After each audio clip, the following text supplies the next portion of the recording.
that segues well to where we really want to showcase governance and the work that Rob's Rules DAO. How do you govern these assets? How do you govern this money?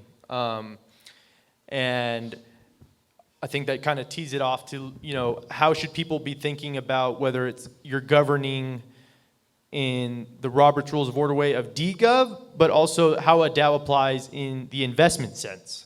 So ultimately, it's sort of similar voting mechanics that are following different level of parameters. So you're, different quorums, but the same way you get issued by your securities go vote, like the big Tesla vote about Elon's $1 trillion pay package. There's no reason that couldn't be blockchain. So, well, that's right. The decentralized autonomous organization lends itself really well to tokenizing real-world assets. And because that does oftentimes require participation by the owners to come in and say, I want this done, or I want that done, or this is not the way we want to go, and to let the majority rule. And that's the decentralized governance. And that is what I'm attempting to do with putting Robert's Rules of Order, using the ONeil blockchain actually, on blockchain.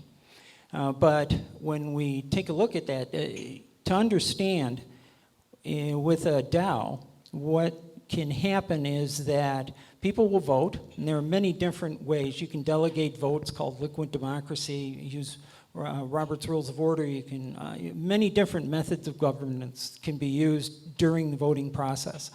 But at the end, a smart contract, which is a misnomer, it's really a program, but a smart contract is executed, and it literally will execute whatever everyone agreed to. And this is, and everything then is stored on the blockchain immutably, right? Can't be changed, can always be looked at. It's interesting when I go to vote here in the state of Texas, and I ask where I can, what website I can go to make sure my vote got counted. There is none. And it's like, what? So being a blockchain advocate, I really am appalled at that.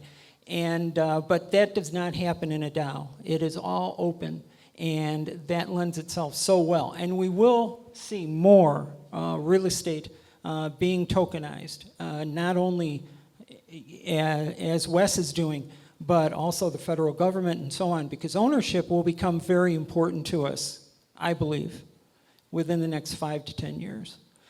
We will want to have assets, and we will want the ability to get these assets easily. That would be a tokenized asset, a token of that asset, because we will want to borrow against it.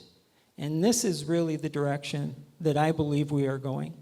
And so everything that we're talking about here all links. All of these dots connect. Yeah, so just in advance, I'm not